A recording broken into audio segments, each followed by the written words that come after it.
We want to thank God for another opportunity to be here today. We thank God for what God is doing, and we just bless His holy name.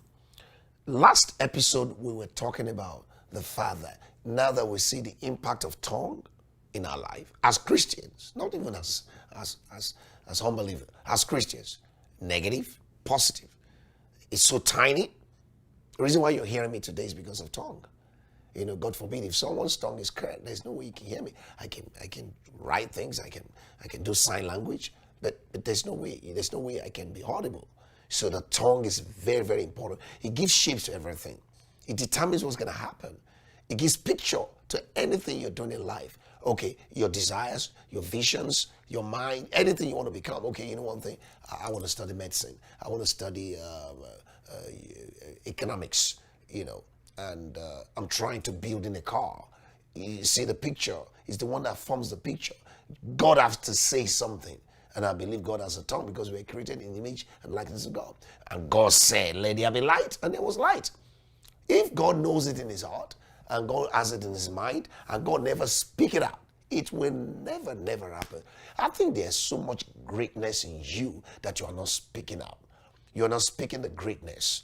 The Bible says you will have what you say. And I think many people have really allowed what other people say about them to dominate their thinking, to dominate their reasoning, to dominate their life. It's not what people say about you.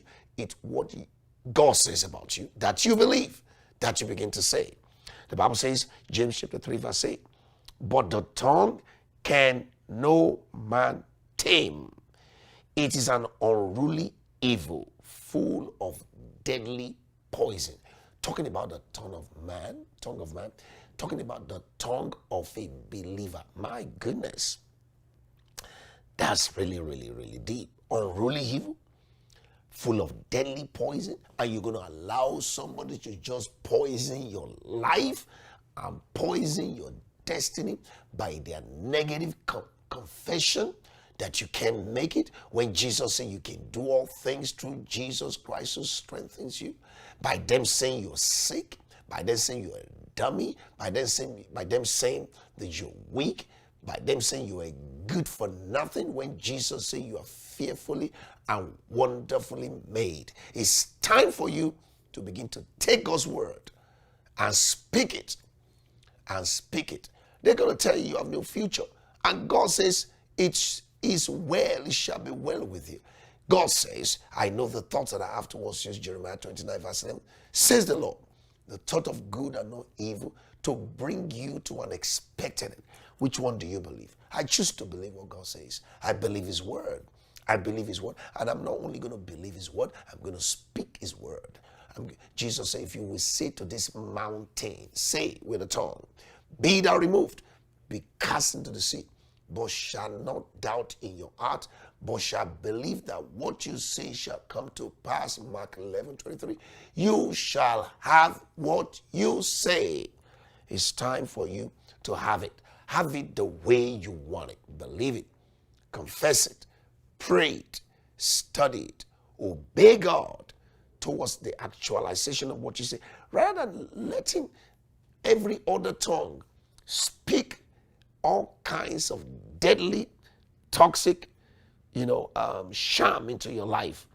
It says it's full of deadly poison. Oh my goodness. Verse 9. Therewith bless we God, even the Father, and therewith curse we men. That's confusion. We curse men with it, which are made after the similitude of God.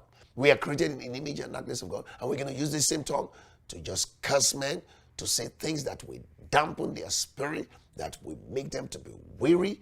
You can see the impact of tongue in the life of other people. Marriages, family, relationship, tongues.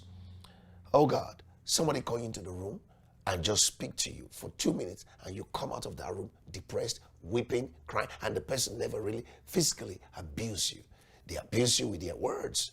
They beat your spirit, they beat your soul, they beat your mind. You need to get yourself away from hearing things. There are things that you should not be hearing.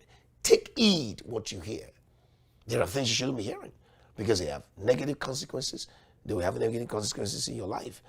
Verse 10, out of the same mouth proceeded blessing and cursing. I love what James says. My brethren, these things ought not so to be.